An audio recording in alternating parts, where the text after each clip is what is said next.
Go ahead, the young man sneered, tightening the straps on his black MMA gloves as dozens of neighbors gathered around the perfectly trimmed lawn. I've got a black belt, and I'll put you flat on this grass in 10 seconds. Laughter erupted from the crowd. Standing calmly across from him was Marcus Hayes, a quiet black single father wearing nothing more than a faded green t-shirt and blue jeans. Beside Marcus stood his 16-year-old daughter, Maya, nervously clutching his arm. She whispered, "Dad, please don't do this." Marcus smiled gently. "Don't worry, sweetheart. Some lessons can't be taught with words." The arrogant young fighter, Ethan Caldwell, had spent years bragging about winning amateur tournaments. His wealthy parents never missed a chance to remind everyone that their son was a champion destined for professional glory. Their mansion overlooked the neighborhood, and they treated every barbecue like their personal stage. Today was no different.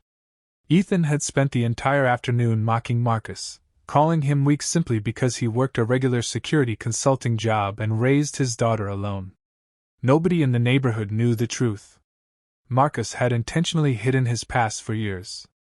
To everyone else, he was simply the quiet widower who fixed fences, helped elderly neighbors carry groceries, coached kids at the local recreation center, and never spoke about himself.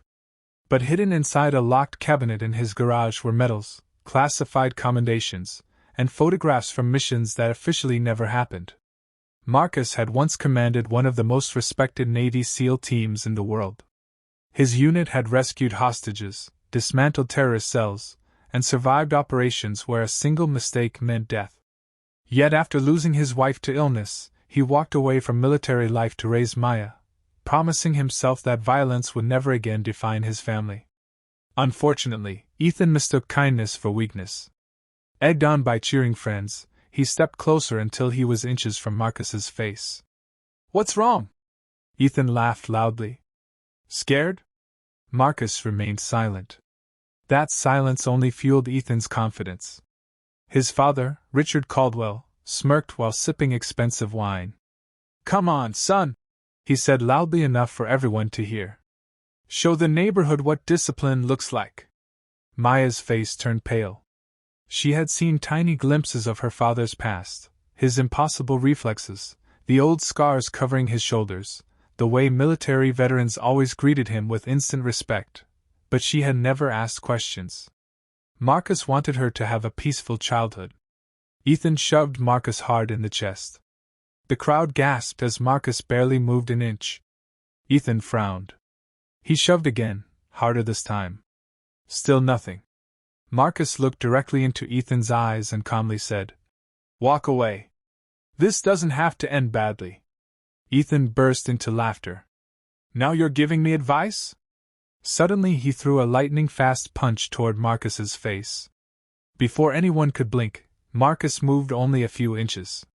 Ethan's fist sliced harmlessly through empty air while Marcus gently redirected his wrist with 2 fingers. Ethan stumbled forward, completely losing his balance before catching himself. The crowd instantly fell silent. Richard Caldwell lowered his wine glass, his confident smile disappearing. Ethan's face turned bright red with embarrassment. For the first time in years, someone had made him miss without even looking like they were trying. Marcus sighed quietly. "You're talented," he said. "But talent without humility is dangerous." Ethan wasn't listening anymore. His pride had taken over.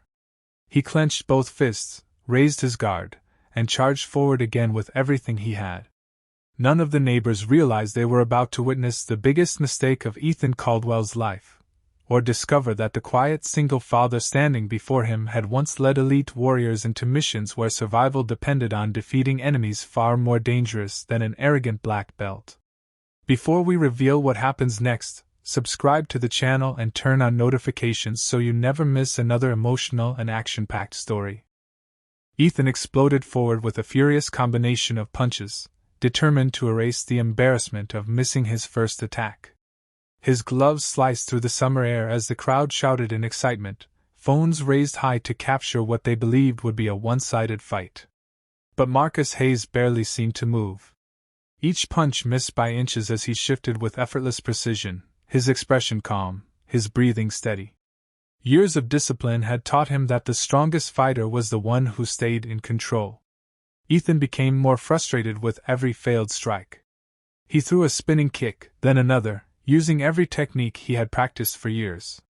Marcus simply stepped aside, letting Ethan's own momentum carry him off balance.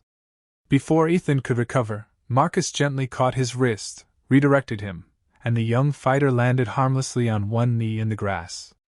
The crowd fell completely silent. Nobody could believe what they had just witnessed. Marcus didn't strike back. Instead, he released Ethan's wrist and calmly stepped away. "This is over," he said. "You have skill, but you're letting your pride control you. Walk away while you still have everyone's respect." Ethan's face burned with humiliation. His father, Richard Caldwell, shouted from the sidelines, "Get up! Don't let him embarrass you!" Those words only fueled Ethan's anger. Ignoring Marcus's warning, he rushed forward one last time, throwing everything he had into a desperate attack. This time Marcus acted. In one smooth motion, he sidestepped, controlled Ethan's arm, gently swept his leg, and guided him safely onto the soft grass. It happened so quickly that most people watching couldn't even understand what they had seen. Ethan wasn't injured, but he was completely pinned, unable to move despite using all his strength. Marcus leaned down and quietly said, "Real strength protects people. It doesn't look for someone to hurt." He released Ethan immediately and stepped back. The young man slowly stood, breathing heavily, staring at Marcus with disbelief. For the first time in his life, he realized there were levels of skill he had never imagined. Just then, several black SUVs stopped outside the neighborhood. Everyone turned as a group of decorated military officers stepped out, led by a senior admiral. The officers walked directly toward Marcus. The admiral smiled warmly, came to attention, and offered a crisp salute. "Commander Hayes," he said proudly, "it's an honor to see you again. The Navy still teaches your leadership during SEAL training. We were hoping you'd attend our veterans ceremony next month." Gasps spread through the crowd. Richard Caldwell nearly dropped his wine glass. Maya looked at her father in stunned silence. Marcus returned the salute respectfully but smiled. "These days," he replied, placing a hand on his daughter's shoulder, "my most important mission is being her dad." The admiral nodded with admiration. "And judging by the person she's becoming, I'd say you're succeeding." After the officers left, the neighborhood stood quietly, realizing how badly they had misjudged the quiet single father. Richard slowly approached Marcus. His confidence was gone. "I owe you an apology," he admitted. "We judged you without knowing who you were." Marcus shook his head gently.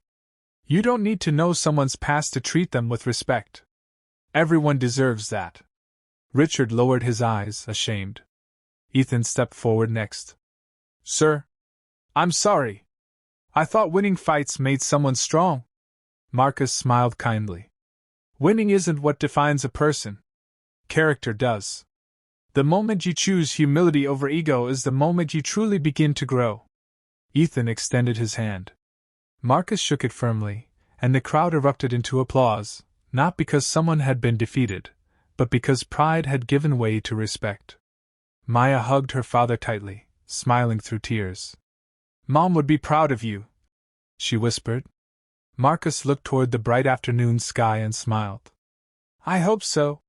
As the neighbors slowly returned to the barbecue, they no longer saw Marcus as the quiet man next door. They saw a father who had once led elite warriors into impossible missions, yet considered raising his daughter with kindness to be the greatest victory of his life.